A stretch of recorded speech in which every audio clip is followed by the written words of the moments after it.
My Marjorie S. Gutierrez-Tangog.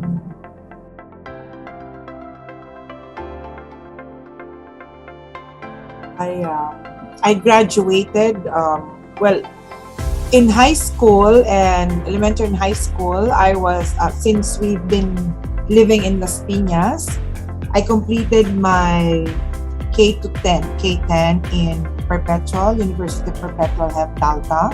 And then I proceeded to complete my undergraduate in UP, University of the Philippines, Diliman. Graduated cum laude in 1992. Then after which I proceeded with my master's in language education, major in English as a second language, and completed it in 1997. In 2008, I started with my doctorate at Pamantasan ng Lungsod ng Maynila. Completed it in 2013. So that's why you now call me Dr Marj.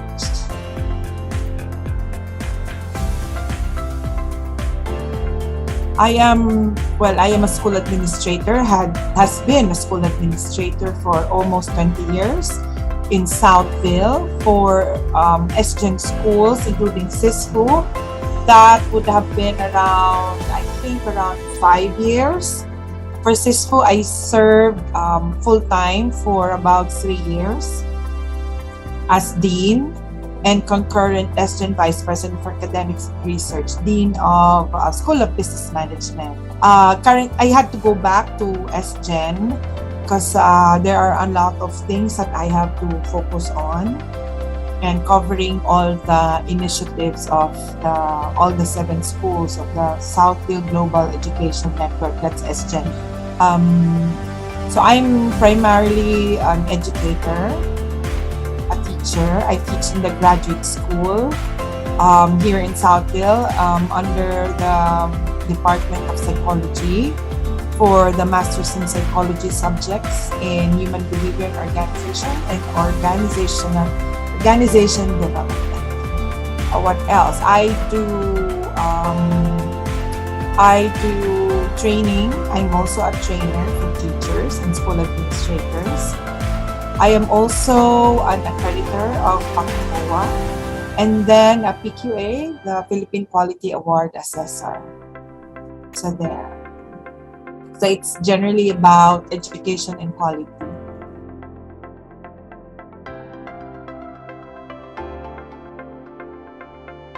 Since 1992. So 2022 minus 30 years.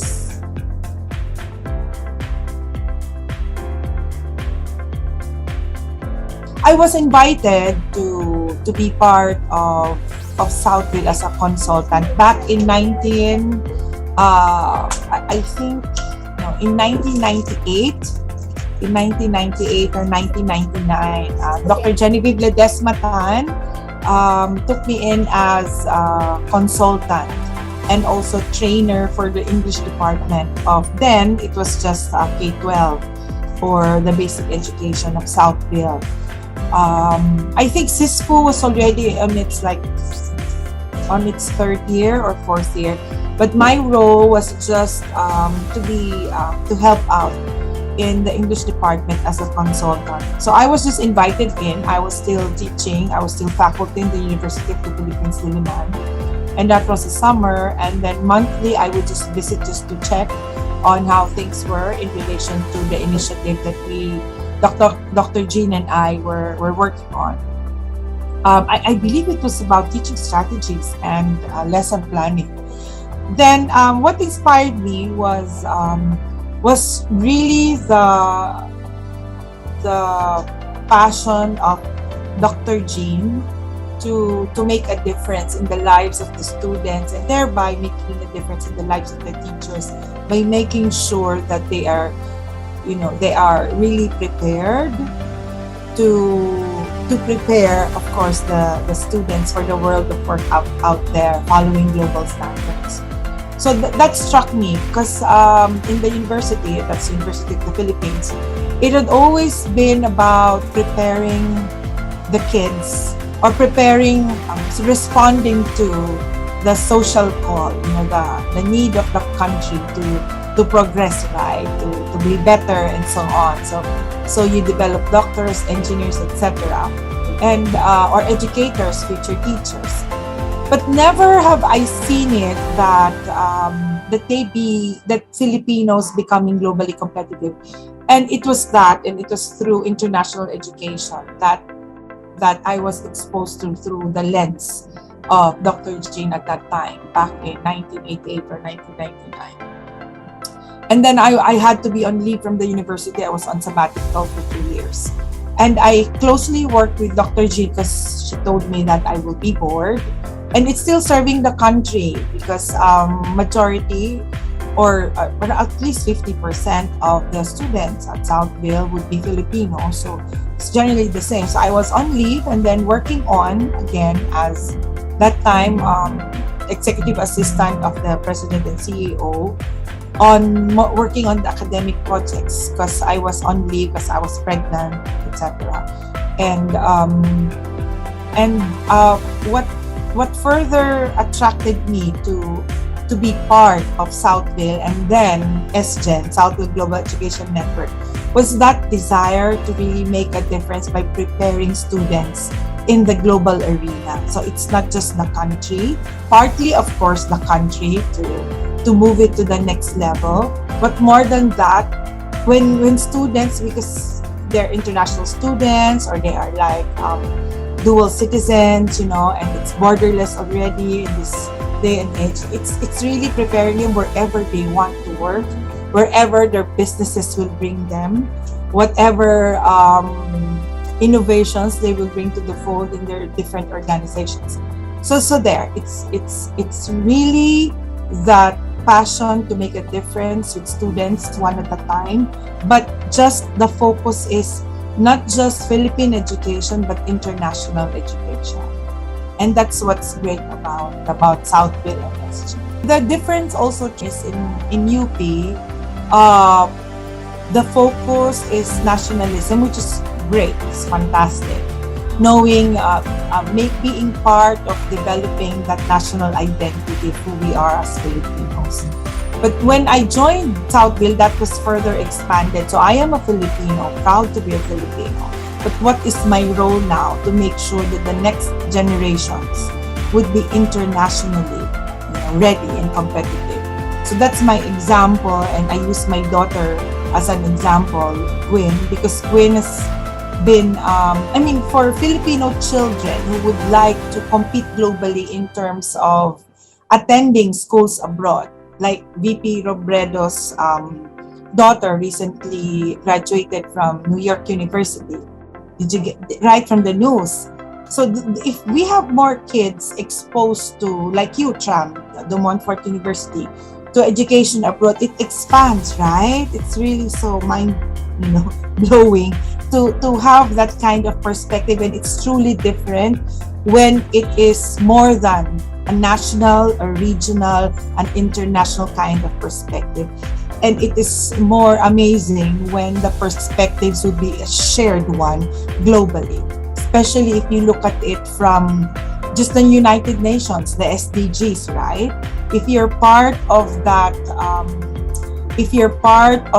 group, to make sure that in 10 years, all girls all over the world could be educated, right? The maternal health of all the mothers in the world, because there are really a lot of women who die from childbirth, and a lot more things like even peace, world peace, and so on, right? And health.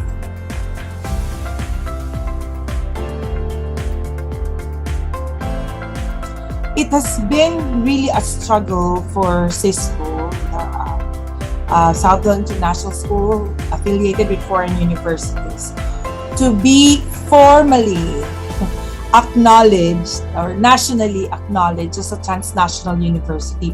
I mean, acknowledged in the sense that whenever we apply, it takes a lot, twice or treble the effort in application, because they don't seem to know the processes we go through, that this is not just any other higher education, but we're offering transnational education like UK education, Australian education, or US in the past, etc., which is really wonderful because than us go to, for instance, to Singapore, or our students attend in the UK, diba? In Australia, it's a lot cheaper, right? Just, not to be bothered with what do you call that, the expense, the cost of living in that country of choice. Actually, that's one thing that our students would what do you call that, would have to budget for, and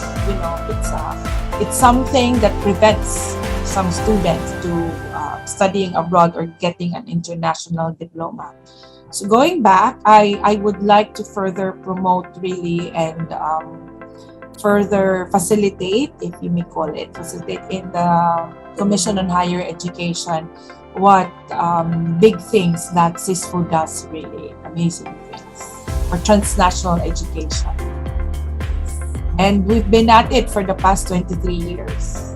The other one is being part of that movement to raise the global competitiveness of graduates, of the next generation of Filipinos.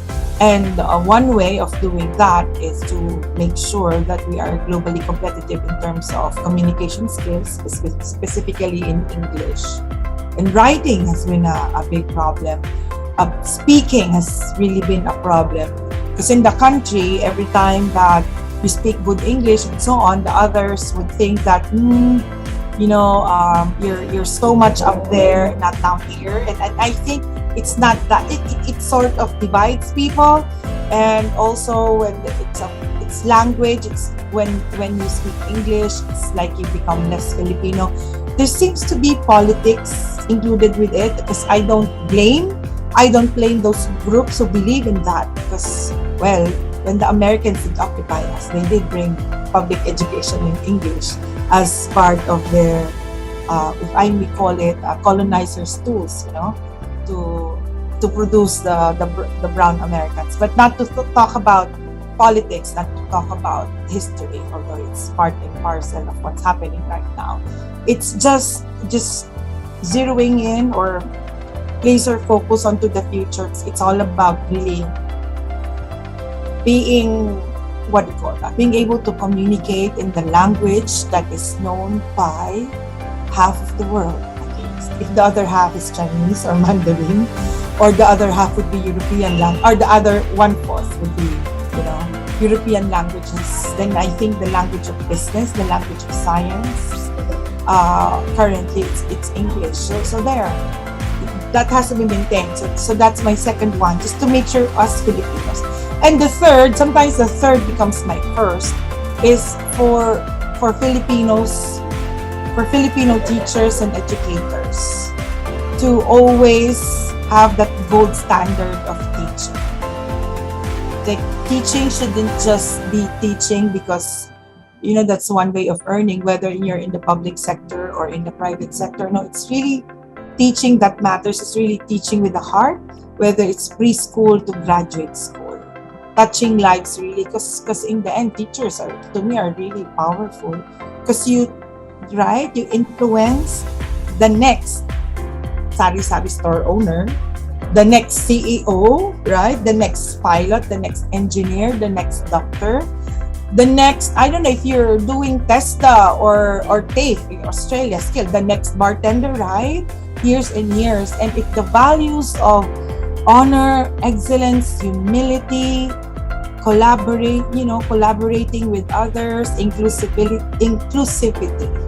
would just be espoused by all those children in many generations, we'll really have a better place.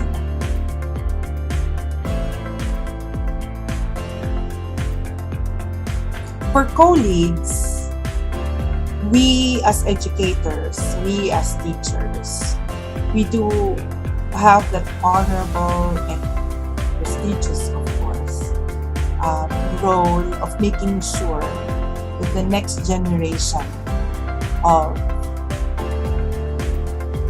graduates, that the next generation of entrepreneurs, businessmen and women, advertisers, what else? HR practitioners, data analysts, and so on and so forth. We have that moral responsibility to really prepare them for the future, and just to make sure that in that future they be better than us. They will create a better society, a better version of what we have now. So we move forward always just to make sure that the future 10, 15 years, 20 years from now, 30 years from now, it would be much, much better than where our students or our children would have started or would be coming from. And that can only be done when you teach from the heart, when you always think of the totality of the lives, of the collective lives of these students who will be working together in the end. Whether they will physically collaborate or virtually collaborate. So there are just many things. And also, of course, with that, we might, as educators, sometimes we get frustrated by what's happening. Sometimes there's generation gap. Is it Xennials now, the Gen Z? They might seem up to, what do you call that? Through not so structured, perhaps, or they just have a different mindset, or the brains are just wired differently. But we just have to respect that from them and really develop their strengths and potential, because in the end it is their creature, right? It is not ours anymore, it is theirs. So we have to remain hopeful, and all we could do is have that heart, that passion to prepare them whatever comes their way. And they can only be prepared with decision-making skills, with the judgment and the values. And the values, I think, both as educators, my colleagues, and likewise you dear students and graduates, what would be important would be to have that hope, to have that mindset that things should be better than where you are at right now. Always try for things to be better, things to improve. You start with yourself, you lead with yourself. Self-leadership is what we call a self-leadership, because how can you lead others if you cannot even lead yourself better? So lead with yourself first. Mind your habits. Make sure you always improve. Think first of how you improve yourself and then move towards others. Make sure also that you know yourselves really well. It's only in knowing oneself that you can really effectively lead others. Then the next level is when you lead others, always consider who you will be working with, who will be following you, whether you like it or not, whether you are in the media, you're in public service, you're in private practice, there will always be people who will look up to you. It starts with, of course, yourself, if you're confident with yourself, and then family members, your own family, or the family that you will create with your colleagues, with people of friends, friends of friends, and the like. So you lead them. Then you lead perhaps a group who will believe the same things that you do, passionate about, like biking, the environment, right? Cycling, or sports, athletics, or cars, whatever that is. And then you go to the next, and so on and so forth.